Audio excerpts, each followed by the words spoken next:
Welcome into this edition of Blue Sky Live. Here with you this morning, Chase Parham and Neal McCready. He is in the Clark Ford studio. We will discuss a good bit of basketball today as Ole Miss facing Auburn tonight. Winners of 3 straight inside the SEC. They've got the Tigers 8 o'clock tonight from the Pavilion. Auburn, interesting resume to date when you look at it. Not a bad basketball team at all. They've got some notable wins. They've got some close losses, and then a little bit of other stuff too. Projection's not great for them. Huge game for both teams tonight, and frankly, a huge game around the SEC. There's several games tonight on the docket that are swing, if you will, if you can have that before the calendar even turns to February. So all that more the portal. If you are needing to get in, you've got to get in by midnight tonight. Schools have to put you in by midnight tonight, so I'm sure we'll have a little bit of that. And then the college football season ended last night. The Indiana Hoosiers 16-0 once again in one of its close games. Fernando Mendoza with a highlight play as they topped the Hurricanes 27-21 last night at Hard Rock there in Miami Gardens. So we'll discuss all that and more coming up on the show. A show brought to you every day by Blue Sky locations throughout the state of Mississippi, up and down I-55. They're out North Mississippi as well, taking care of you with Sweet Daddy stops. In most of those locations, everything from lunch specials, $5.69, a couple sides of bread, any size fountain drink to brisket, pulled pork, and much more. And again, Neil's in the Clark Ford studio. I am Clark Ford, is in Amory, Mississippi. 662-257-1900 is the number. Call it. Ask for my good friend Corey Clark. Tell Corey what Ford product you are interested in, what Ford product you are looking for, and he will send you a quote within 15 minutes in business hours. Right to the bottom line. There's no hassle. There's no haggle. You get your quote.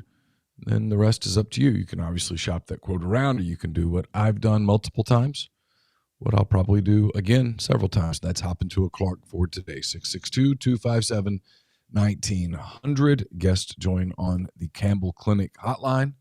From fractures and sports injuries to complex spine and limb conditions, the pediatric orthopedic physicians at Campbell Clinic in Oxford are the only specialized pediatric orthopedic team in North Mississippi providing expert care for growing bodies. Visit campbellclinicoxford.com to schedule an appointment or call 901-759-3111. I will be honest, I followed along a little bit, but I did not watch one snap of the national championship game last night. I saw the highlights. I checked some scores throughout, saw the block punt for a touchdown. I think in my head that indicated Indiana was going to win, and then saw a good bit of situation there the rest of the way. But I did not catch much of it. Yeah, real quick before we get into that topic and the stream. Yeah, I'm in the egg breaking phase of redoing my home office right now. By the way, thanks to Realtree for that. We'll have more on that coming up. Working with them on that as we move forward, but we've got like half the stuff in, half the stuff not in. So yeah, it's very much in egg breaking for the omelet right now. But thanks for noticing, and yeah, that's where we are. We'll have more on that in the days ahead. But Realtree.com in the meantime. Did you watch any of it? I did not. I did not watch any of the football game. I went and visited with Chris Beard around 4. Got back to my place around 5 and wrote until about 6:30, and then shut it down for basically the day. We watched. I can't remember the show, but we watched a show on Netflix. I didn't turn. Like a documentary or like a series? We started a series. I can't remember which one. Okay. We watched for a little while.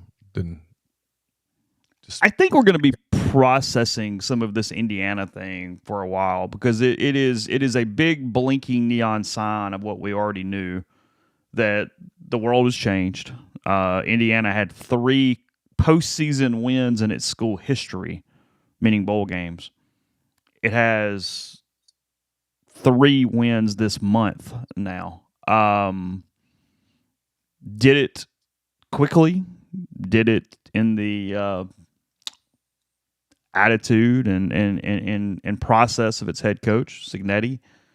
And we'll see what kind of staying power that they have. You know, they got introduced to this thing. They were in the playoff a year ago, lost to Notre Dame, and then kind of roll through it. I mean, they had some close games. They almost lost to Penn State, which would have affected things there in the middle of the season. But riding an incredibly clutch, slow heartbeat quarterback, obviously an excellent coach, and is the preeminent model of just where we are in college football. It is. There's more parity than ever, especially as we increase conference games, increase the number of teams in each conference as time goes on, all those different things.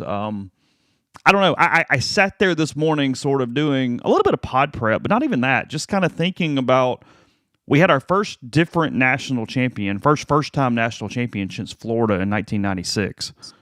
And I think that in so many ways we're, it's just another example of moving to this NFL type model where you get hot, you get lucky with injuries, you just have to put yourself in a position to make the tournament and then see what the hell happens over 3 or 4 games and 8 weeks or whatever's going on. I mean, it is an interesting situation, and it's probably on that standpoint very good for college football, despite all the portal and the money and the nonsense that seems completely not sustainable, except for the fact that it continues to be sustainable at this point. Yeah, I mean, obviously there's a lot there. The first thing that comes to mind is what you said about quarterbacks, which is, if you watch the NFL, and most people do, the NFL is a quarterback-driven league.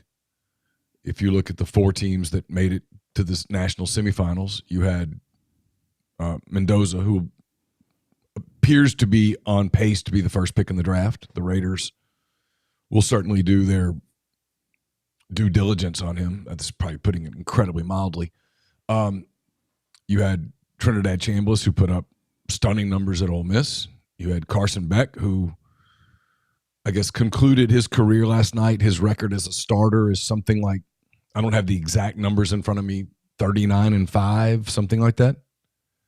And then you had Dante Moore, who at one point was being talked about as a first-round pick and has decided to go back to Oregon and will be when the first mock drafts come out for the 2027 draft, he will be mocked as a top 5 pick. So that's the first thing that comes to mind. The second thing that comes to mind is that Indiana is an old roster, meaning a lot of 22, 23-year-olds. I think if you look at, I don't know the age on the Oregon roster. Miami had an old roster. Ole Miss had an old roster. I wish I knew the Oregon stuff off the top of my head. I don't. I'm just kind of thinking about this in real time. Programs that leaned heavily into the portal. I heard nothing. No one's ever mentioned anything about Indiana's high school recruiting over the last few years. Everything is about their portal development. Ole Miss, it was like a top 60 class or something. Yeah. Ole Miss obviously, has some homegrown guys on the defensive line. They have some homegrown guys on the offensive line. One in particular, in Bryson Sanders. But most everything else, not all, but most everything else that was big contributors this year was portal. I guess Indiana would be more of a high school recruiting program. They've had probably a higher ranked recruiting class than Ole Miss, Miami, and Indiana over the last several years. But I don't know enough about their roster to really comment like I'm any kind of an authority. I mean, there's definitely a shifting sand, and then now we're about to go into this season in 2026 where we're gonna have a lot of conversations about front loading and which rosters are built certain ways. And like you and I both have heard, roster finance numbers that I don't know if they're true or not. But if they are, it's difficult to sort of explain how you can have a rev share of $20.5 million, a system that requires NIL to go through a auditing process, for lack of a better word, and yet there might be rosters that have a $45 million payroll. Mm-hmm. kind of the accounting on that is fascinating. Like, how does that look going forward? And then you have high-ranking people in and around college athletics who were calling for a capless system. You have the possibility of private equity getting involved. You have this incredibly uncertain, not in a bad way, not like, oh, the business is going to go under, but like you don't really know what the structure of the business is going to be past this season coming up. You don't know what the playoff format's going to be. Is it going to stay at 12? Is it going to 16? Is it going to 24 in 2 or 3 years? It's fascinating, but Indiana did it in this model with a veteran quarterback who won the Heisman Trophy and will probably be the first pick in the draft. Mm-hmm. And then a collection of older, disciplined young people that, they had a couple, like you said, they had a couple of close calls. Penn State almost got them. Iowa had them kind of on the brink a little bit. But for the most part, they won pretty comfortably. They blew out Alabama. They blew out Oregon. They win last night in Miami. It's they had a big donor who gave them a ton of money in Mark Cuban. And that money was used, instead of going out and getting a handful of stars, it was used to supplement almost an entire roster. They don't have really a weak spot when you watch them play. And then they went 16-0 and were probably, over the course of the season, they were indeed the best team in college football, and they took the trophy. Shout out to Siski and our streams, as it was proof quick roster building model works. Laugh out loud. Shout out to Miami too. So a little promotion this morning here in the stream in BW Digital. Good to see you this morning, Tyler. Yeah, it's a phenomenal story. I mean, it is. It's the best college football story team wise that we've had in the modern era. I mean, it is. It's a turnaround that's impossible to undersell at this point. And I was pulling for them last night. I mean, I don't know that I had any real capital built up in my head or care, but I wanted Indiana to win. They were much more palatable to me than Miami for whatever reason. Yeah, and like you said, it wasn't a one-year fluke. I mean, they were in the playoffs a year ago. They were a good team a year ago. They weren't nearly as physical up front as they were this year. And it's probably a failure on both of our parts that we haven't sort of studied how they put their roster together. Tyler probably has, because he was probably involved in it. But I can't sit here and specifically tell you, okay, they got this person and this person and this person, and this is where they increased, proficiency at this spot and this spot and this spot. I don't think you can do that either. So I can't speak to it fully, but obviously they improved in some spots almost exclusively through the portal and supplemented the team that they had from a year ago, and the rest. I don't know where they sit on payroll. I have no clue. Maybe Tyler does. But yeah, they won a championship. They'll be champions for forever. I mean, they get that one, and a year that their fans will never forget. I was listening, can't remember who it was. I was listening to, I want to say it was MLB radio. I'm pretty sure it was. And they had one of the Padres pitchers who was Kyle Schwarber's roommate when they were together at Indiana. And they were going to the game last night, and they were talking about when they were students at IU. I mean, the stadium was half full. Apparently, they have pretty good tailgating there. I don't know. If someone does know and they say it's bad, I'll take your word for it. I've never been to Bloomington. I've always kind of wanted to go, but I've never been. But apparently, they have pretty good tailgating there, and people would just go for the tailgating and tailgate. And when the game started, they'd tailgate a little longer and then go to the bars or wherever they went. Nobody really went to the games, or you went to the game and you stayed a quarter and you left. That's what this guy, I can't remember the pitcher's name, but he was talking about he and Schwarber would go to the games. Schwarber was a very good high school football player, not surprisingly, and out of Ohio, Middlebrook, Ohio, I think, and they would go to the game, stay about a quarter, and then leave to do whatever or go to baseball or whatever the case was. But it just wasn't a big deal. And he said back then, if someone had said, "Hey, in 2026, Indiana's going to win a national title," he would have said everybody would have assumed it would be basketball, and then your next guess would have been baseball because baseball was improving. He said literally nobody would have even considered the possibility that it would be football. So you're probably talking about, Schwarber broke into the majors in 15, so you're probably talking about like 2012, 2013 when they were at IU together. Your pitcher you're looking for is Kyle Hart. That is the pitcher you were. That's correct. So it was on MLB radio the other day, and I don't, but it was interesting. They were talking about it because they were going to the game. Schwarber was doing some media stuff and whatnot. Kyle Hart was released by the Padres at the end of the year, so hopefully Mr. Hart can get grabbed with somebody. Yeah. Yeah, I hope so. The way they did the interview, it sounded like he was still with them, but maybe. Oh, really? Maybe missed that part. I don't know.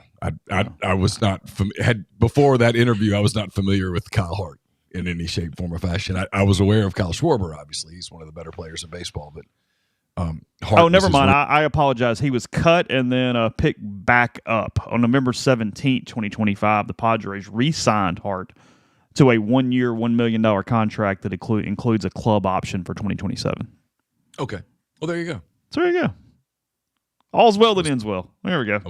I was beginning to wonder about my listening skills, but I thought it was an interesting interview because they were just talking about, when they were there, and it just was essentially a non-entity, a Big Ten football program. People just didn't care. Not that they didn't care. They just knew they weren't competitive at all. I'm with Nathan here. Is this storyline of needing to compare a national champion to another one from a different era? Like to say I could not care less is an understatement. It's not even comparable to anything, even as close as 2019 LSU. Good God, who gives a crap? It just doesn't matter. It's a completely different set of circumstances. I do not care if 2019 LSU would or would not beat this Indiana team. Don't care at all. Two completely different eras. Yeah, I mean, who knows what 2019 LSU would have looked like in this era? Maybe they would have even been better. More likely, their roster would have been picked apart. Of course, it would have. So to compare is not fair to either of those teams. They didn't play. They played the same sport, but they didn't play by anything resembling the same rules. No. So I don't know how you do that. It's like when you compare we do it in baseball a lot, right? You compare a team to the 1950s, whatever, and it's like they didn't. Yeah, they played generally the same game, but they played completely different sets of rules with different technology and. We've talked about this. Shohei Ohtani would have been a great player in the 1920s.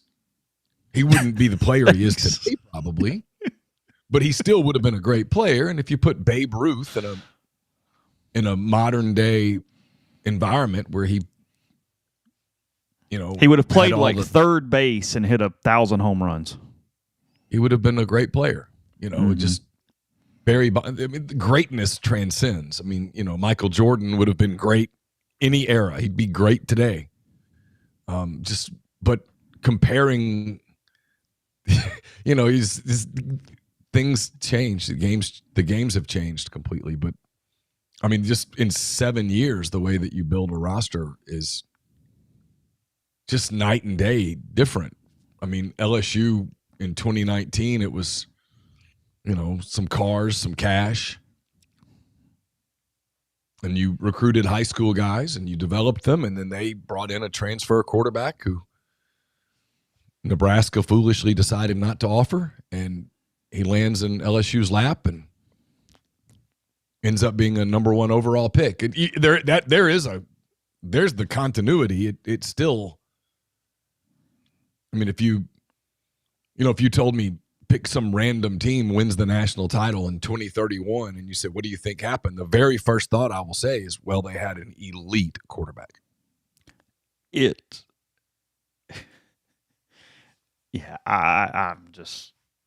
mean, Joe Burrow was the first pick in the draft. He won the Heisman Trophy. There are some, if you're looking for correlations, there's your first one.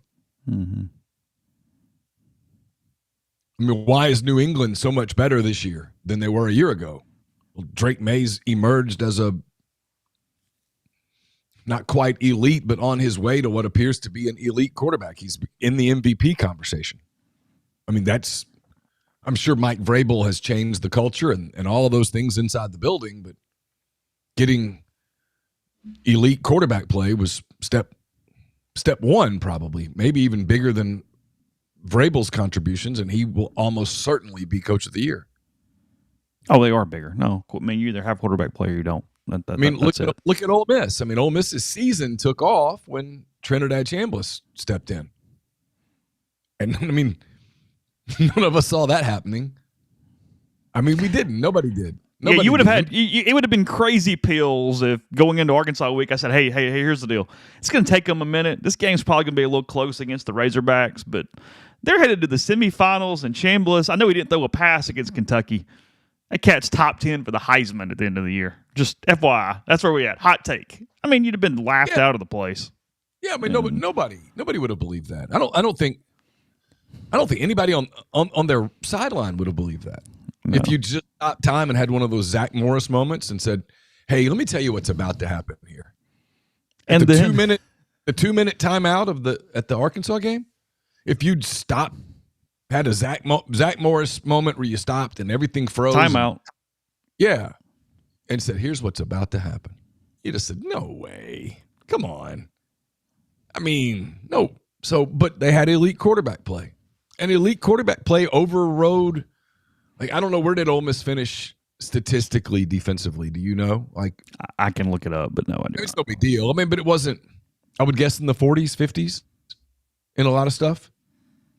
Like total defense. And I know it doesn't always compare because Ole Miss ran a high-tempo offense, which puts your defense back on the field a lot. But I don't think statistically they were elite defensively at all.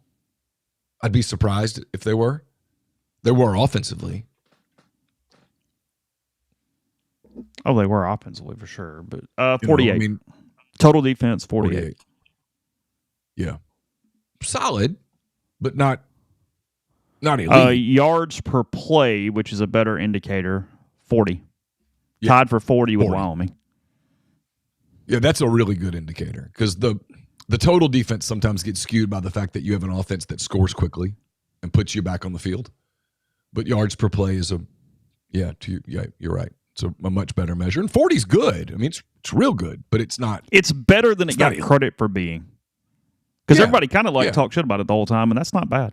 So, yeah. No, I never thought they were bad defensively. I thought they were a little slow in a couple of spots, and I thought their secondary was kind of shaky and susceptible to bust. And they were. I mean, that ultimately kind of hurt them in their final game. But they were solid, but they got there because they had elite quarterback play. I mean, you look at Chambliss's numbers, just statistics. Forget all the intangible stuff and all that. Just elite stats. They were elite. They were elite numbers. He didn't turn the ball over. And I don't know what Ole Miss was on third down. I suspect elite. Yeah. So that would be the first thing. It's just the quarterback play. It's just kind of what the NFL is. I mean, full circle. And if you're going to a pro model, it's why Miami's paying an obscene amount of money for Darian Mensah to come be their quarterback. Tells you how bad their defense was. Arkansas was 14th nationally offensively in third down conversions. Arkansas, 14th. Wow. I bet their defense was like 115. Probably. Yeah. So, anyway. All right, more on that in a second. We'll come back. I got a couple other thoughts God, that's on amazing. that topic. Yeah, 13th. That's I'm looking crazy. at it. If you had told them, hey, before the season, hey, we're going to be 14th in the country in Third down conversions offensively, tucked in between Notre Dame and Texas Tech. What do you think our final record will be? Nobody there would have said 2-10. Yeah, 2-10. With Nobody. That's amazing. Anyway. All right, you don't have to let big wireless and your overpriced phone bill suck the joy out of the holidays this year, because right now all of Mint Mobile's unlimited plans 50% off. You can get 3, 6, or 12 months of unlimited premium wireless for $15 a month. It's their best deal of the year. It makes it really easy to give your expensive wireless bill the boot. Mint Mobile's best deal of the year is happening right now. Get again 3, 6, or 12 unlimited plan, $15 a month. All plans come with high-speed data and unlimited talk and text on the nation's largest 5G network. You can bring your current phone and number over to Mint. No contracts, no nonsense. Next best option. If I needed this product, it's what I'd use. Talk about the quality. The wireless service is great. It's not comparable to your old service, giving you even more there with Mint Mobile. Turn your expensive wireless present into huge wireless savings by switching to Mint. Shop Mint unlimited plans, mintmobile.com/MPW, mintmobile.com/MPW. Limited time offer, upfront payment, $45 for 3 months. Taxes and fees extra. Initial plan term only. More than 35 gigabytes can slow the network when busy. Capital device required. We're also brought to you by Comer Heating and Air, Southern Air Conditioning and Heating. Different names, same great people, products, and services. Obviously, winter weather expected here throughout the South this weekend. If you're having any issues at all, today would be a really good day to call the people at Comer and Southern. If you're in Oxford, Batesville, Tupelo, or the surrounding area, call Comer 662-801-1777. If you live in Memphis, Hernando, South Haven, those areas, call Southern 662-429-4429. Ole Miss locals, Ole Miss families, Oxford locals. If you need dry cleaning or laundry done right, Lapel's Dry Cleaning has you covered. Proudly serving the Oxford community since 2016. Lapel's takes care of everything from suits and formal dresses to comforters, everyday laundry, even better. They offer free pickup and delivery to make life easier. Just call 662-638-3149 to be added to their pickup and delivery route, or visit them at 3010 Old Taylor Road, right across from the Mark Condominiums. Mention Rebels 24/7 or MPW Digital, and you get 50% off your first order. Trust Lapels to keep you looking your best. We're presented by ENT Physicians of North Mississippi. As the largest private ENT practice in the state, their goal is simple: delivering fast, expert, and comprehensive care for patients of all ages with ENT, allergy, sinus, dizziness, balance, and voice-related needs, with same-day or next-day appointments with ENT urgent care for that annoying cough or sore throat, in-office CT scans, and same-day allergy testing, and access to their comprehensive audiology team, offering a full range of services from hearing aids and custom hearing protection to potential surgical options. ENT Physicians of North Mississippi are committed to removing barriers to care. They now have new locations in New Albany and Starkville, in addition to Tupelo, Corinth, and more. Get more details at entnorthmississippi.com or call 662-844-6513. Are you retiring soon? How long should you wait to take Social Security? What accounts should you pull from first? Are you already retired? Should you consider Roth conversions? These are just some of the questions that can only be answered with the personalized retirement income plan. Andrew Segal with Segal Wealth Management specializes in helping folks just like you come up with their retirement game plan. Whether you meet at his office in Collierville or prefer Zoom from anywhere, schedule a free discovery meeting. See what they can do for you. It's rebelsretire.com. Podcast is also brought to you by NE Spark, the fastest, most reliable fiber internet option available. Whether you're streaming the Rebels or connecting with family and friends, they offer both residential and business packages with speeds up to 2 gigabits. To learn more, register for service. That's nespark.com. NE Spark, get connected, stay local. And podcast brought to you by New Albany Pharmacy and Solutions, 140 Fairfield Drive in New Albany, 662-539-7777. Family-owned pharmacy with excellent service, wide range of gifts for all ages. Picked up some cooking tallow recently. Got a lot of different items like that for you. And you can get 15% off by mentioning MPW Digital when you make any non-medical purchase. Again, that's newalbanypharmacy.com. So Ole Miss was 50th in defensive third down conversions on the season.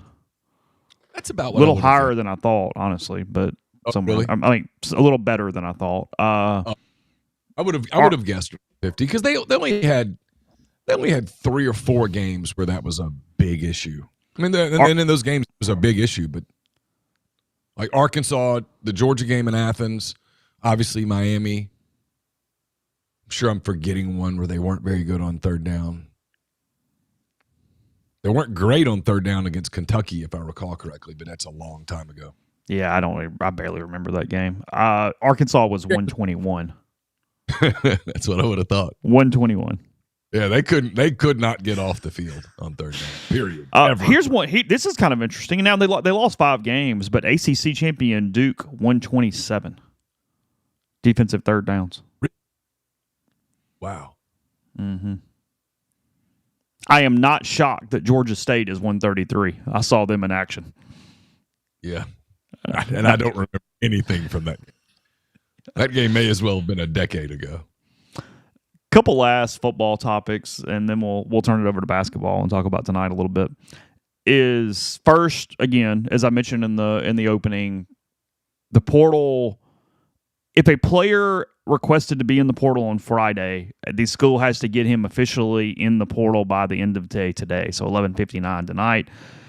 I expect at some point, unless there is a resolution in a pro Ole Miss way, which does not appear to be where it's trending in the last 24 hours, but we'll see. I hate giving any guesses on that, but it does feel like LSU as of this morning. Prince Will Miaelen. Ole Miss does have to put him in the portal by end of day today. So, again, if they do that, I expect him to go to LSU. And if he goes to LSU, then LSU will cut Ole Miss a check for $550,000. That's how this thing will play out in the coming days. So either he will be a Rebel or he will be a Tiger, and Ole Miss will get a check. As we've said multiple times, it's money you can spend, which is good. It just doesn't increase your cap.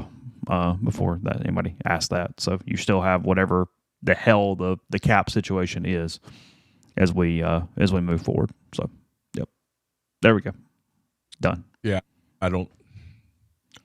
I don't think you have anything less to add. I really don't. I think if you made me bet, I'd bet he ends up at LSU. But if you told me what, nothing feels certain on this. No, I mean, I almost feel like you could sort of flip a coin. I think I said that Sunday night when someone asked. I said it could go either way, and I guess I still sort of think it could go either way. I haven't heard anything definitive from anyone. Maybe you have. No, I don't know. I'm kind of with you. Also, last night, started hearing very strongly that Ole Miss was set to hire Miami tight ends coach Cody Waddell as their tight ends coach. That's the one position coach that has remained unhired, and that would make sense why. Miami played in the national championship game last night. He is a Hernando, Mississippi native, and went to Troy prior to starting his coaching career. The days before the Fiesta Bowl, I mentioned on the message board him, and there was an NFL assistant that was being mentioned as well. And then when they didn't hire the NFL guy at the end of the year, it made you think maybe they were indeed waiting for the guy from Miami. Yeah. Alexandra does make a good point that she says to clarify the money they were going to pay Miami would get freed up though. Yeah, because he has signed a rev share agreement with Ole Miss, so whatever they have budgeted for him would be back open for Ole Miss to spend however moving forward. Which could be a very critical amount at certain positions as the spring plays out. I mean, that's not nothing either. I'm actually glad you mentioned that because I guess in my head that seemed rudimentary, but that's a good point, is that it would free up some cap room for Ole Miss for whomever is in the portal moving forward that you could pick up prior to the start of the season. So where do they still have a need when you look at roster before we switch to basketball? Where's the positional need if you said, hey, here's where there's a weak spot? Is it just a little bit you of would depth love a left tackle, because I think today Terez Davis would be the starting left tackle. Okay. My opinion. So there are some rumblings, and I don't want to get into specifics because I don't know that I feel super awesome about not the sourcing, but just in general. there are some rumblings that there are some older guys who are going to graduate from their schools in, I guess, May, and they don't even have to get in the portal because they graduate, they can transfer. Yeah, they're just done. And then there have been some rumblings, not even necessarily Ole Miss specific, but just in general, that you'll see some guys from Indiana and Miami at least explore the portal. They both have 5 days now to get in from the end of their game. So I guess they have to be in by some early next week. Tuesday, Wednesday, Thursday, Friday, Saturday. End of day Saturday. By the end of the weekend. Okay. I forgot what day today was. Actually, so those guys, again, doing the same math, those guys will pop in through next Tuesday, though, officially. Because they could get in Saturday and that still run to Tuesday from an official paperwork standpoint. Right. So maybe there's, I mean, if he leaves, you signed him to a rev share deal where that amount of your 20.5 was carved out for him, and that would free up. And I have no idea what that amount was. No, absolutely no clue. Probably could take a guess, but it would be so completely uninformed that I could nail it or be off by hundreds of thousands of dollars.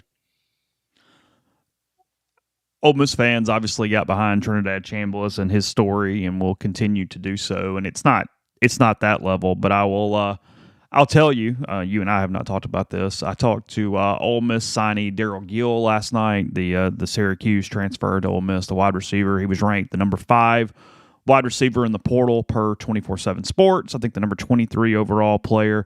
And this does not happen, Neil. We just got to talking. I talked to him for 23 minutes last night. Wow. A prospect, 23 minutes. Just started chatting. That's impressive. Ole Miss fans are going to like him. He's good. They're going to like him. He is a self-described nerd. He was an aerospace engineering major at Syracuse. When he left high school, he ran track, played soccer, played basketball. He made a joke that he is from Texas and he might be the only player in the state that didn't go to camps during high school because he was playing other sports. So he's very lightly recruited. His only 2 offers at the D1 level were Washington State and Syracuse, and he had a preferred walk-on to South Dakota State. And that was his. He almost signed a track scholarship to Texas State. He ran all the jumps and ran the 200, and he was going to go play for the Bobcats. Instead, chose football, ends up at Syracuse because of their aerospace engineering program, and now is trying to get back south. He had offers from Alabama, Ohio State, pretty much everybody. His finalists were Alabama, Ohio State, Oregon, and Washington, in addition to Ole Miss. He also took a visit to Houston, and it was neat because we're so used to the guys that were so highly recruited every time and all this stuff, and he talked about there was no recruiting process out of high school. So when you come into the portal and suddenly you're this known guy and you're not expecting it. I mean, he made a bunch of jokes last night, but he said, I only had 500 something yards. I didn't know anybody even knew about me. And you're in the portal and you're getting calls from everybody in the country, and it's overwhelming in a lot of ways. So, yeah. So he's proximity to NASA. Seriously. He took a visit to Houston. Yes. Yeah, which is home. I mean, he's from that area, but yeah. Yes, he did visit the Cougars, but he said he knows Isaiah Spencer really well. He knows Jonte Cook, obviously coming there from Syracuse. So, yeah, good kid. Liked him. He was fun last night. So, story up, Rebels 24/7, but just worth pointing out that when we get some human interest stuff, I sort of lock in and go, okay, now I'm interested. We're not just eyes glazing over as we go through this process. And he fit the bill. For the most part, people who do what we do got into doing what we do because we like to tell stories. It's the truth. My favorite part of journalism is telling stories. And we don't get to do that as much as we used to. But that's cool. Where it is relevant from a news standpoint is he had 3 questions for all the different staffs that were recruiting him. And Ole Miss's recruiting job on him is pretty impressive when you consider it, because as he should be, he's a wide receiver. He was obsessed with starting quarterback. Sure. He was obsessed with wide receiver coach, and he was obsessed with staff continuity. Ole Miss could not, in some ways, guarantee any of those three, and yet answered those questions in ways that got him from Ohio State and Alabama. That's an impressive recruiting job. I think they hired an elite wide receiver coach. He loves LaDainian Washington. Loves him. Everybody that I know who knows him raves about him. I don't mean just like says, oh, yeah, he's a good guy. Oh, yeah, I like him. Good dude. No. I mean, raves about him. Not only as a person, but as a coach, as a technician, but as kind of a rock in their lives. People love that guy. So they checked that box. Now, staff continuity is kind of a hard box to check when it was half the staff left before the playoffs. That's a difficult box to mark. And then quarterback, I mean, obviously, at this point, it's pretty obvious that Ole Miss assured him that Trinidad Chambliss was taking the snaps, and that was the main. That was the draw. I mean, I don't have his quote in front of me. I could pull the story up, but he essentially said once Ole Miss contacted him, he looked it up and went, "Oh well, if Six is playing quarterback, I'm in. That's it. Yeah, and we're good." I think the one thing I do feel safe saying when people ask the Chambliss story is, it's obvious to me that Ole Miss would be absolutely Cousin Eddie head sewn to the carpet, shocked if he's not the quarterback. Yes. I mean, you can get into the legalities and stuff, and sure, it's a worthwhile conversation to have. But the bottom line is that they feel good about it.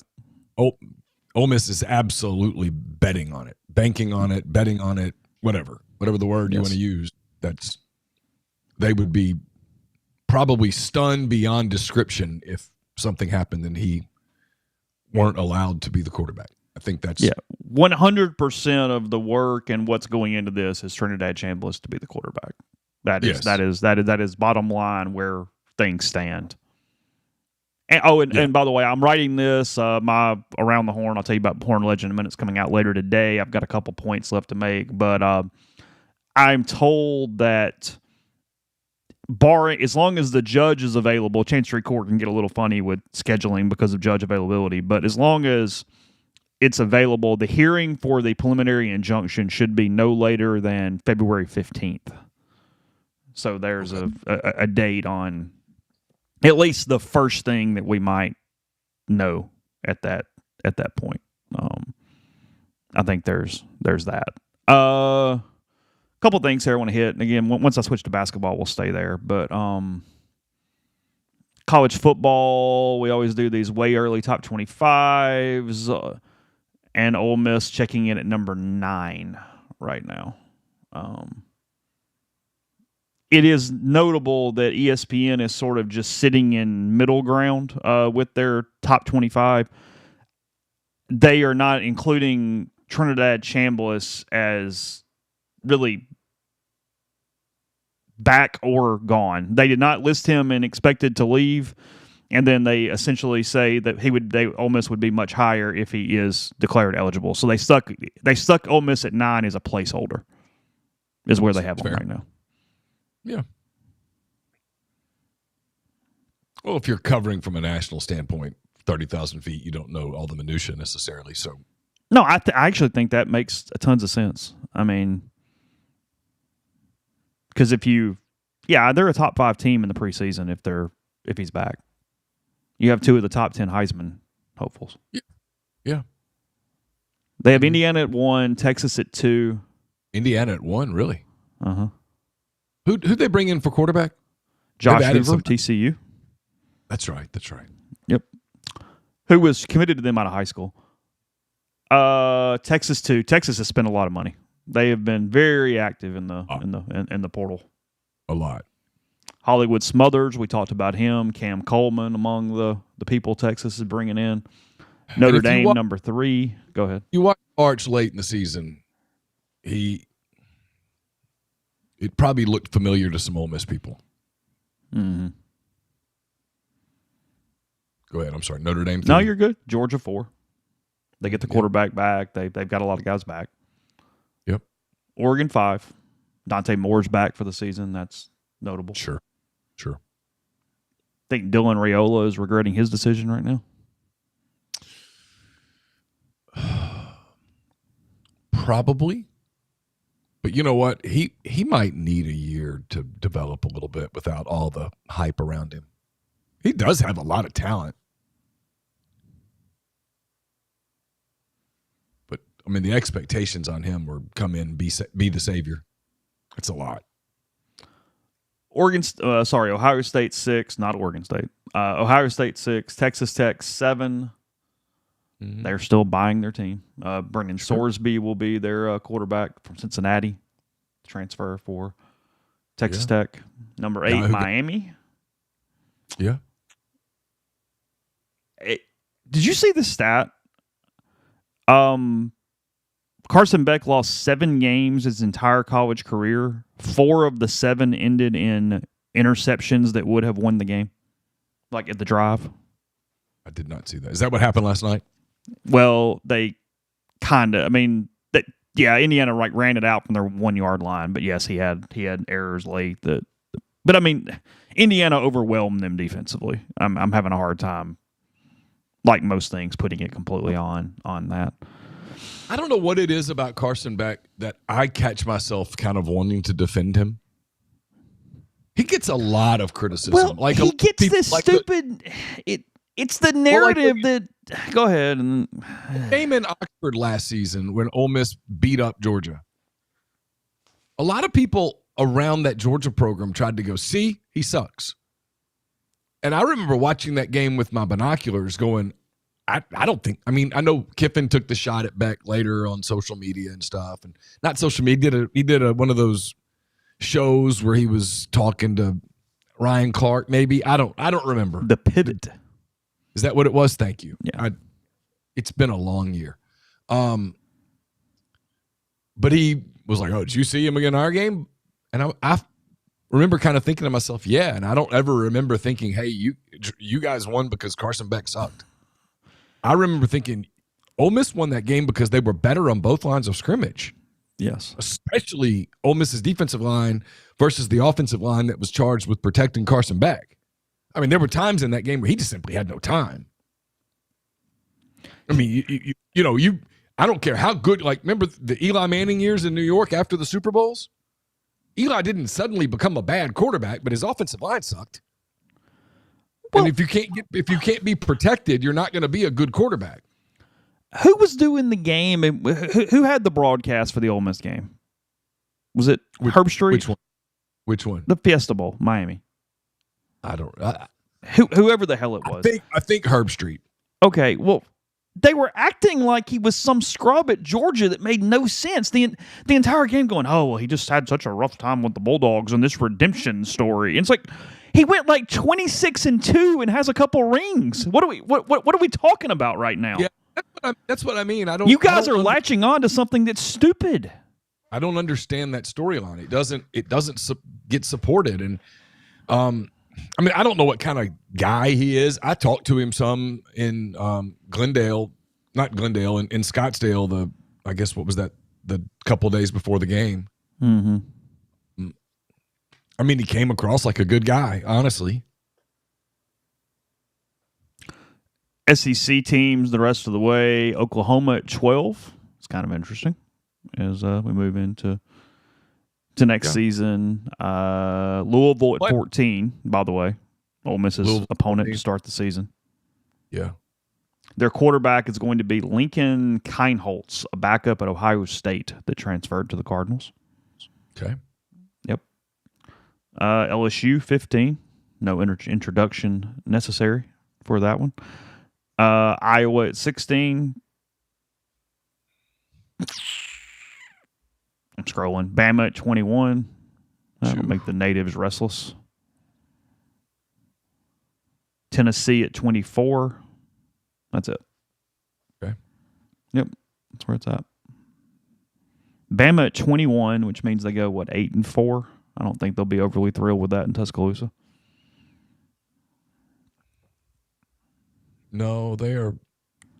And this was predicted by some high-ranking people.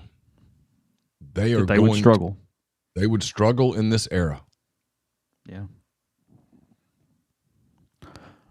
We will switch to basketball in 1 second. Before we do that, let me tell you about the firm. Does your home and auto insurance keep going up? With the folks at the firm, a proud Liberty Mutual and Safeco Insurance agency partner. Take a look.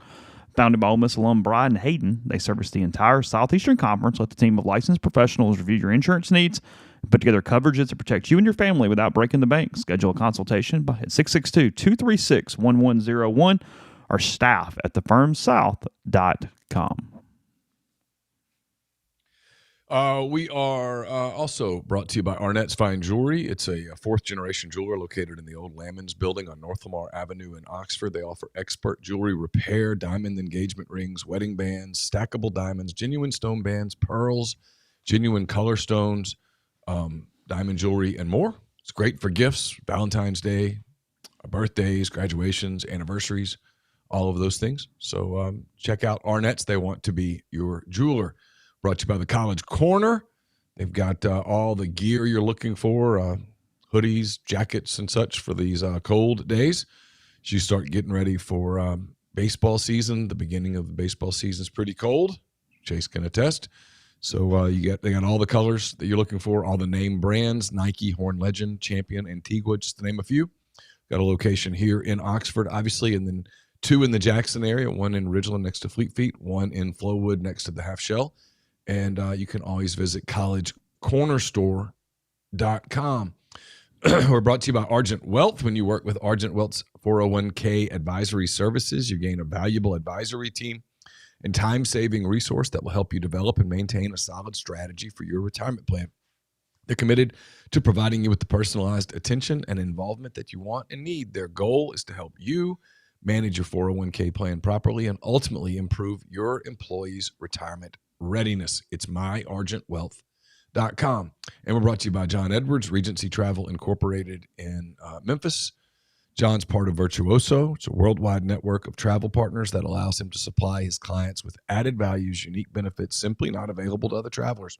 Get in touch with John if you're thinking about planning a trip that you want to create a lifetime of unique memories. Give him a budget that's really important. Give him some parameters. And then sit back. He'll give you some options that you probably won't find on your own. 901-494-3387 or J. Edwards at regencytravel.net. First-time clients can save $50 off their first booked trip just by telling John that you heard about Regency Travel on MPW Digital. Podcast also brought to you by Horn Legend. That's hornlegend.com. As I said a minute ago, we'll have our weekly Around the Horn coming out later today, breaking down some different Ole Miss topics and more. And at hornlegend.com, you get premium luxury, everything from polos. I've got one on right now to sports shirts, quarter zips, vests and jackets for men and women. College football playoff year, Ole Miss and otherwise, getting some of that in. Also coming up here in the next day, some great looking stuff there from the CFP if you want some apparel to remember that by. So again, that's hornlegend.com. Please select MPW Digital on the drop down. We would appreciate that. Again, hornlegend.com. And podcast brought to you by Chicory Market, chicorymarket.com. Got this Valentine's supper club upcoming, 4-course meal. You pay in advance. All you got to do is show up. You get a place to park. It's an easy parking lot. Walk in, sit down, have a great meal. They've got an excellent menu. It's right there on the events page at Chicory Market. You can also see their new sandwich, new lunch menu. Grab and go, eat right there in their atrium, as well as just shopping around. Specialty items not available anywhere else in town. Produce, meat selections. Got Vine Bottle Shop, Home Place Pastures, John Snow Creamery. So many options there. Again, that is chicorymarket.com. Ole Miss basketball tonight facing Auburn, as we said at the top of the show. That game on ESPNU. Auburn 11-7, 2-3 in the SEC. Ole Miss 11-7, 3-2, coming off these 3 straight wins, including 2 straight on the road against Georgia and Mississippi State. Auburn favored by 2.5 in this one tonight. And when you look at Auburn's resume, it's better than I think it gets credit for being in some way. I mean, you've got a couple weird games, but I mean, as I'm scrolling through this thing, got a 73-72 loss to Houston. That was a neutral site, but really a semi-home game there. I think it was in Birmingham. Is that right? Yeah. Yeah. Auburn and Houston, 73-72. They beat up on Oregon on a neutral site, 84-73. Michigan beat them by 30, but Michigan is damn good. They're beating everybody. That's not a weird one. St. John's, they get a win over the Johnnies, 85-74 on a neutral site. They beat NC State, 83-73 at home. Again, they lost to Arizona, but that's a hellaciously good Wildcats team. They lost to Purdue. Purdue is excellent, 88-60 in that one. And then in league play, you lose 104-100 in overtime, but that's at Georgia. Georgia's very talented. They're good. That's not some crazy game in Athens.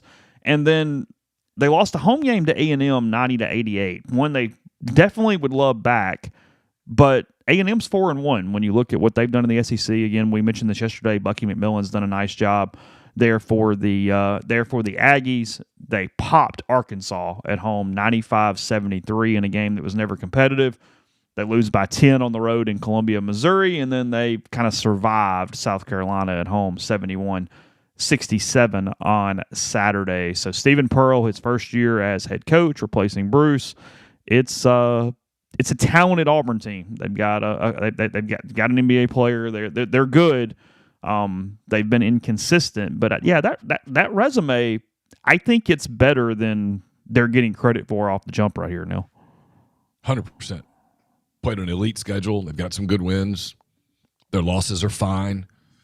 I think Georgia's really good. I've told you that. I've watched a good bit of Georgia this year just because of the way the schedule's kind of fallen with my viewing habits, and obviously I like Mike and I hope he does well. And I think Georgia's a really good team.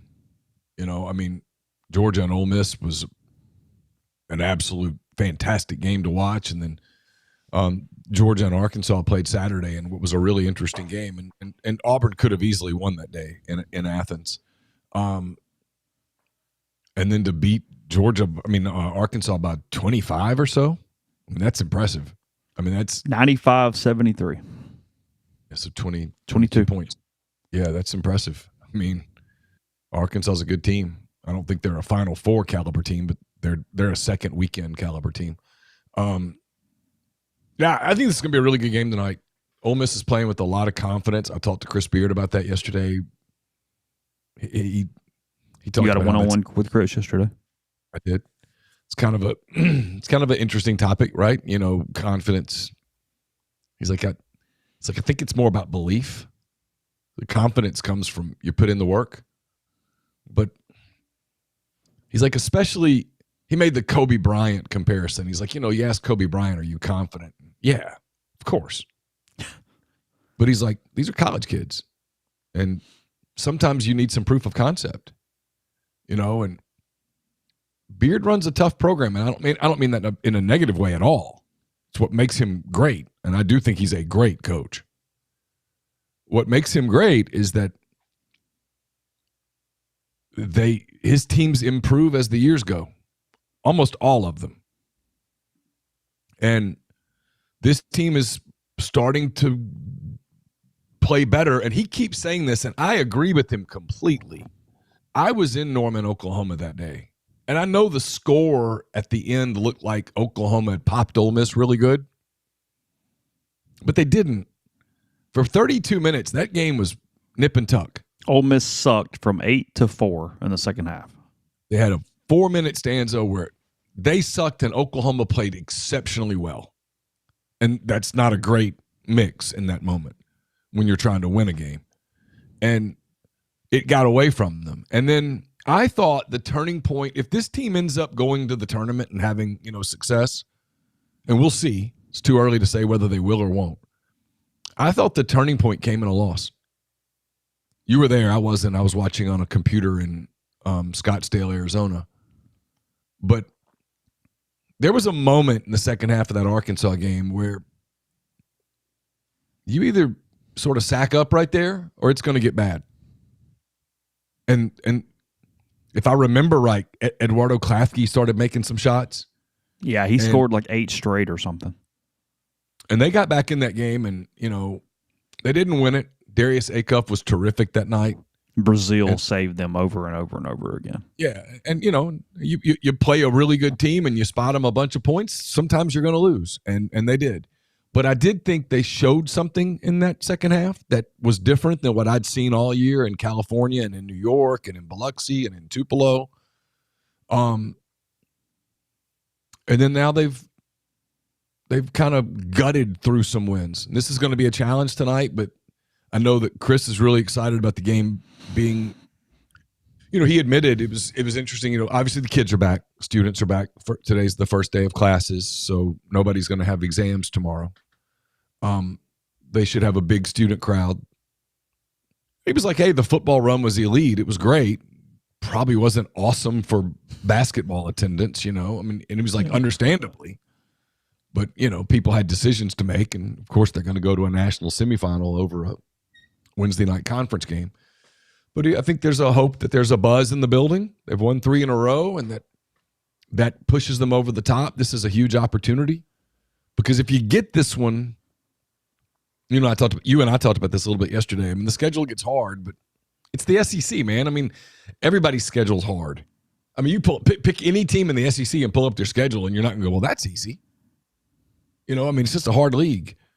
And so this is a chance for them to get to 4-2, get a big signature win, get that belief going a little bit more, because I think that's what he was talking about was you suddenly have some proof of concept where guys are coming into the building going, yeah, show us the plan, because that plan worked. We beat Missouri. We beat Georgia in a game that was tough. I mean, you have to be good to go to Athens and win this year, I think. And they went to state and survived some stuff and only made 10% of their shots from 3 and still won. There is some belief that's building, and this is an opportunity to really build on that belief and take some real momentum to Lexington. What is Auburn's net? It's in the 30s. I can pull it up real quick. It was like 34, 35.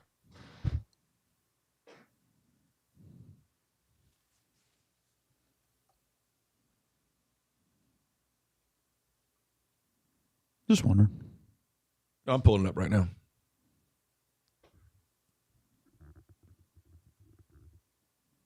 Auburn's net is 36.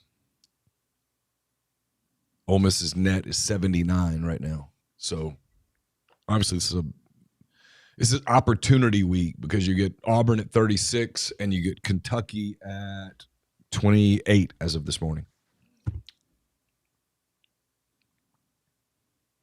And then next week you get Vanderbilt at home. Their net is 13. Opportunity abounds. Just got to win games.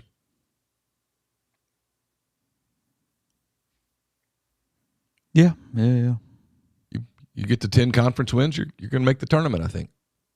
You don't, probably won't. They're talking in the stream about the weather we're getting this morning. I think everybody's going to make their milk sandwiches the next couple days as the weekend across central to north Mississippi looks like potential for snow and ice and everything nice. Yeah, I anticipate doing the show with you Monday from a remote location. I don't anticipate being able to get back in a timely fashion. Oh, do you really not? Doesn't look like it. That's okay. Be an adventure. It's true. 11 a.m. Saturday. 11 a.m. Central, noon there in Lexington. Mm-hmm. Around the SEC, I mentioned a second ago, really good games tonight. I think a couple that are some sort of tell us what they are games a little bit. Florida, they'll be in good shape tonight, I think. They are 14.5-point favorites at home against LSU. It's ESPN2, 6 o'clock there for that. LSU 1-4 in the SEC, Florida 4-1. This one, Florida's starting to really Part, They by the are. way. Yeah. They are. This one, Oklahoma is not a bad basketball team, but they're 11-7. They're 1-4 in the SEC. Ole Miss is the only win.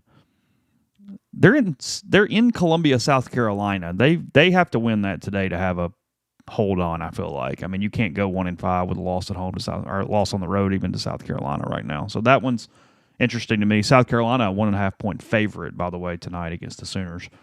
They're in Columbia. Here's a good one. A little bit of a chance for the Razorbacks to defend home court. Vanderbilt, 3-2 in the SEC, 16-2 overall.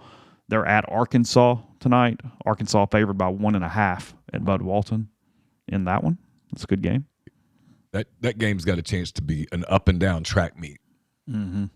Over under is 172.5. Speaking to that, yeah, that's 85 and change for anybody doing quick math there. So yeah, those are two teams that like to go. Georgia and Missouri tonight. Missouri 3-2 in the SEC. Georgia 3-2 in the SEC. Good game in Como. Georgia favored by 1.5 on the road tonight. 164.5. You're over under on that one, and then Ole Miss and Auburn again 2.5 the way of Auburn. 149.5. Not expecting quite the offensive up and down there for the Tigers and the Rebels tonight. Ole Miss and Auburn are both two teams that like to do a lot of sets, a lot of more coach driven. Coaching plays a role in these games. It'll Only be kind of two. interesting. Go ahead. To watch Auburn in person without.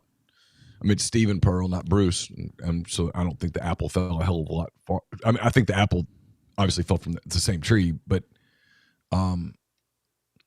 Bruce really controlled the game, and Chris does too. Although I think Chris would like his team to go a little more than it goes. He was very critical of them about that after the Arkansas game. That was probably the one thing he was most critical about. They did it in Athens, and that's why they won.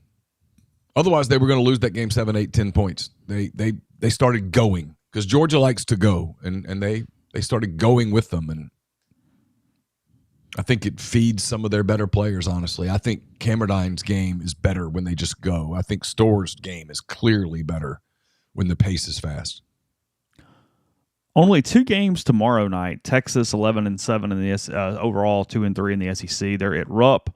So Kentucky with 2 home games this week. Kentucky 12-6, 3-2, and then Mississippi State 2-3 in the SEC. They are at 4-1 Texas A&M, as we previously mentioned. So State, A&M, College Station, Texas, Kentucky, Lexington. The 2 games to tomorrow night. Are we talking about snow or ice here? Because there's a difference. There's a huge difference, and I don't know. It said Jackson was getting ice. Okay. Now, I don't know their site. I don't know. Because we get the ice here, and sometimes you can't get out or in for about 8 days.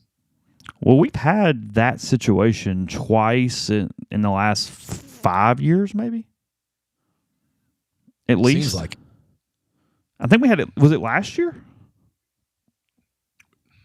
No, it wasn't last year. So it was 2 years ago. Because last year we just got snow, and they missed a day or whatever. But it was 2 years ago. Is that right? Yeah. Yeah, we couldn't leave for a minute. Remember, it iced and iced and iced, and then it snowed. I mean, the worst one we got was 21. What happened? Early 21. You'll have to refresh my memory. Or was it 20? I don't know, man. It was track. It was when we were seriously in for days. Yeah. It's when I couldn't get to Arlington for that baseball tournament because I seriously couldn't get out of my driveway to get to the airport. Okay. Mm-hmm. So it was 2021. Sorry. It was 2021. February of 2021. I might just spend a week in Kentucky, You like Lexington. I do like Lexington. Don't know that I want to spend 5-6 days camp there, out. but I do. It's all good. I do like Lexington. What's the problem? It was 22 when I got up this morning here. So it is a little chilly. All right, we'll take our final break. Jackson Graber Group with GMFS Mortgage. John Graber in Oxford. Todd Jackson in Baton Rouge, local trusted mortgage lender right here in town. Help all home buyers with first home, new construction, refinance. Great in the condo market. That's a little different, a little difficult. John's an expert. Let him help you if you're looking for that condo. Local in-house processing, underwriting, servicing, and much more. So if you're buying a home, refinancing, or just asking questions, gmfsmortgage.com/JGG 662-762-4502. Get the beautiful, healthy smile you deserve at Corinth Dental. Dr. Bubba McQueen, Dr. Jenny Beth Hendrick are devoted to restoring and enhancing the natural beauty of your smile using conservative, state-of-the-art procedures that will result in a beautiful, long-lasting smile. From routine checkups to advanced treatment, including implants and Invisalign, Corinth Dental is here to help you achieve your smile goals. Schedule your appointment today. Take the first step toward a better version of yourself. It's corinthdental.com. I'll have a mailbag to you tomorrow or Thursday. Might be Thursday. I'm going to try to get it done in time for tomorrow.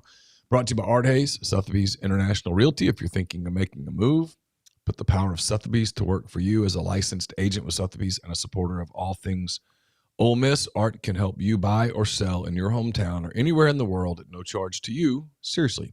So call and ask Art how. 612-805-5929 or email art at arthur.hayes@lakesmn.com. Podcast also brought to you by G&M Pharmacy, 662-236-2222. They deliver locally in the Oxford area and offer medicine to fill your prescriptions the same time each month and take care of you. One trip to the pharmacy, one delivery. You have everything you need when you need it with G&M. So again, that's 662-236-2222. Ken Palm, by the way, has Auburn at 14th nationally in offensive efficiency. So just one to look at there from a metric standpoint. Get to the line a lot. A lot of drivers, they play downhill. They get to the line a lot. You can turn them over. Yep. I mean, look, the Ole Miss recipe to winning is low turnovers, create turnovers, survive on the glass, and have a couple of your main guys have A games. That's it. That's how you win.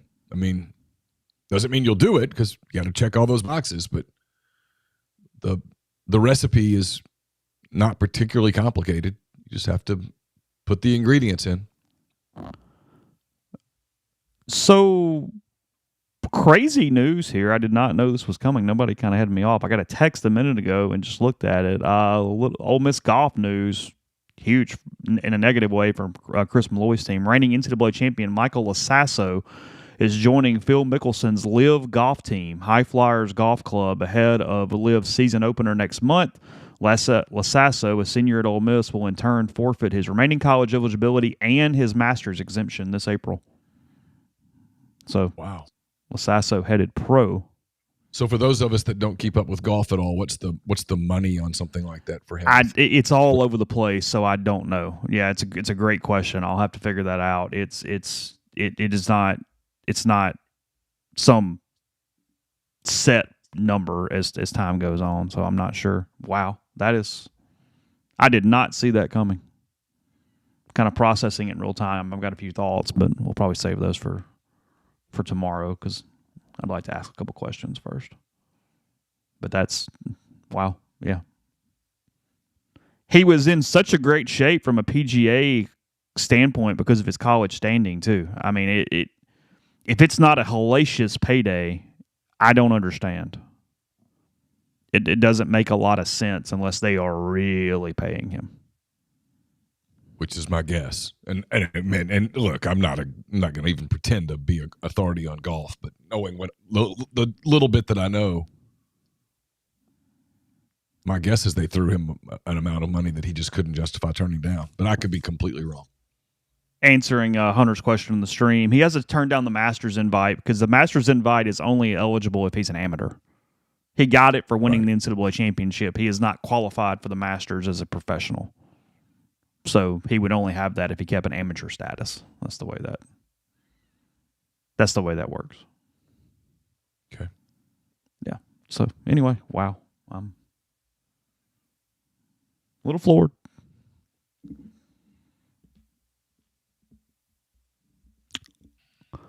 Probably will not get into the topic a ton tomorrow, but did you see the numbers I put on the board yesterday about private equity and how they think some college football program or some college programs are now worth over $1 billion? Wow.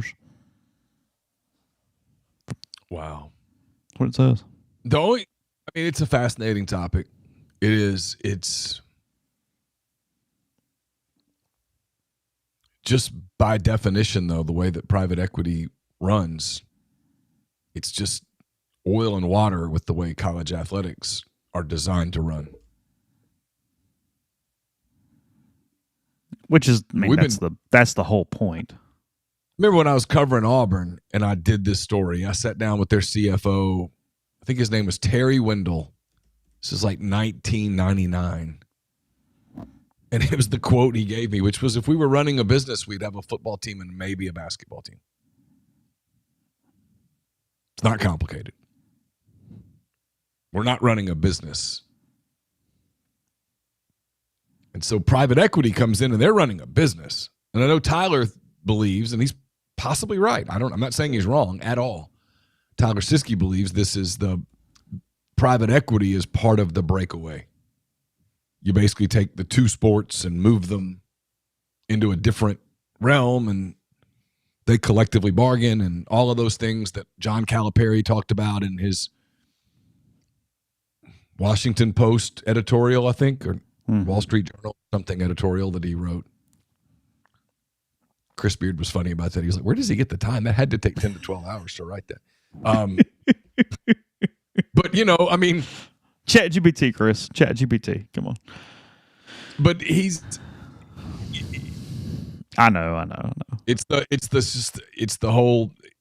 conversation that everyone gets exhausted of, and yet when people in and around college athletics get together, it's what they talk about is where does this go and how does this work? Because if private equity comes in and they look at the numbers that you posted about last week, they'll go, well, let's kill this, and this.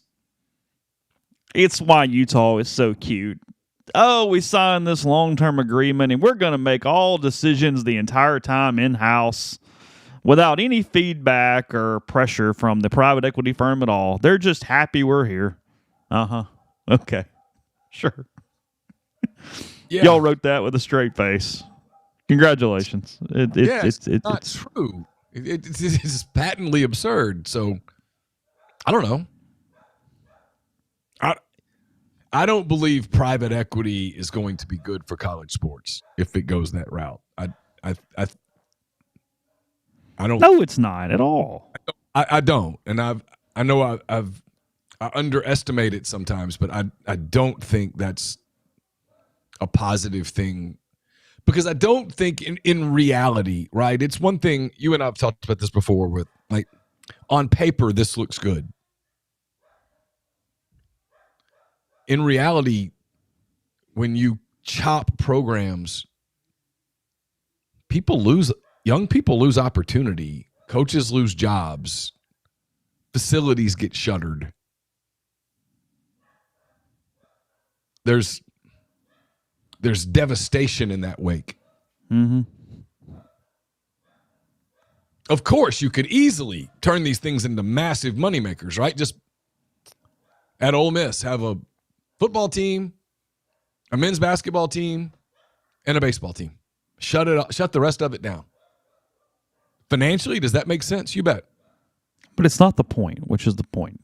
That's the point. But that's not the design. Yes, financially, sure. God, yeah, no brainer. You and me, neither one of us have any experience in accounting or private equity or anything. We could go run that. Yeah. Of course. Why not? Just show me the books. I'll handle it. It's fine. Yeah, sure. Give me some scissors. Boom. Done. Problem solved. But that's not it. If you shut down a women's basketball, forget Title IX for a minute, just the concept of it. If you shut down a women's basketball program, if you shut down softball, if you shut down tennis and golf and track, and think of the opportunity. I'm just at Ole Miss. Think of the opportunity loss. Now multiply that times 120. Because you don't just do it at Ole Miss. You do it at Mississippi State. You do it at LSU, at Texas, at Tennessee, at UT Martin, at Middle Tennessee, at ULM, at Louisiana Tech, at Akron. You just start chopping opportunity. It's a lot. It's not. That's why I think you have to be really careful when you start down that path. Yeah. Maybe I'm completely wrong. Yeah. All right, we'll wrap there for the day. Again, Rebels 24/7 content up on the site, content coming as well. Appreciate the comments and the interaction this morning in the stream. Back with their podcast tomorrow, and we will talk to you soon. Take care. We'll talk to you on Wednesday.